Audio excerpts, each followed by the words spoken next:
சினிமாவில் தனக்கென ரசிகர்களை கொண்டிருந்தவர் நடிகர் விஜய். இவர் தற்போது ஜனநாயகன் படத்தில் நடித்து வருகின்ற நிலையில் இவரது மகன் ஜேசன் சஞ்சய் இயக்குநராக தமிழ் சினிமாவில் அறிமுகமாகின்றார். அந்த வகையில் ஷூட்டிங் ஸ்பாட்டில் இருக்கும் புகைப்படங்கள் சமூக வலைதளங்களில் வைரலாகி வருகின்றது. இந்த படத்தை லைக்கா நிறுவனம் தயாரிப்பதாக தகவல்கள் வெளியாகியிருந்தன.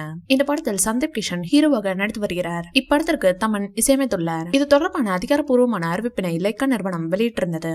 மேலும் அப்படத்திற்கான ஷூட்டிங் விறுவிறுப்பாக நடைபெற்று வருகின்ற நிலையில் ஜேசன் சஞ்சுடன் சந்தீப் கிஷன் ஷூட்டிங் ஸ்பாட்டில் இருப்பது போன்ற புகைப்படங்கள் சமூக வலைதளங்களில் வைரலாகி வருகின்றது. இந்த மாதம் கடைசியில் தான் இப்படத்தின் டீசர் வெளியாகும் என ஜேசன் சஞ்சய் சொல்லியிருக்கிறார். இந்த டீசரை தளபதி விஜய் மற்றும் சங்கீதா ஆகிய இருவரும் சேர்ந்து வெளியிட இருக்கிறார்களாம். தளபதி விஜய் தற்போது இந்த படத்தில் ஒரு கௌரவ வேடத்தில் நடித்திருக்கிறாராம். அதுவும் ஒரு பாடல் காட்சியாம். தளபதி விஜய் தற்போது தன் கடைசி திரைப்படத்தில் நடித்து வருகின்றார். வினோத் இயக்கத்தில் தளபதி விஜய் நடித்து வரும் ஜனநாயகன் திரைப்படம் தான் அவரது கடைசி படமாகும். அதன் பிறகு முழுநேர அரசியலில் ஈடுபட இருக்கின்றார் தளபதி. இந்த முடிவை அவர் தமிழக வெற்றி கழகம் கட்சியை துவங்கிய போது எடுத்துவிட்டார். ஆனாலும் ரசிகர்களும் திரைப்பிரபலங்களும் தளபதி விஜய் தொடர்ந்து நடிக்க வேண்டும் என தொடர்ந்து கோரிக்கை வைத்து வந்தனர். இருப்பினும் தளபதி விஜய் தன் முடிவில் இருந்து பின்வாங்க போவதாக தெரியவில்லை.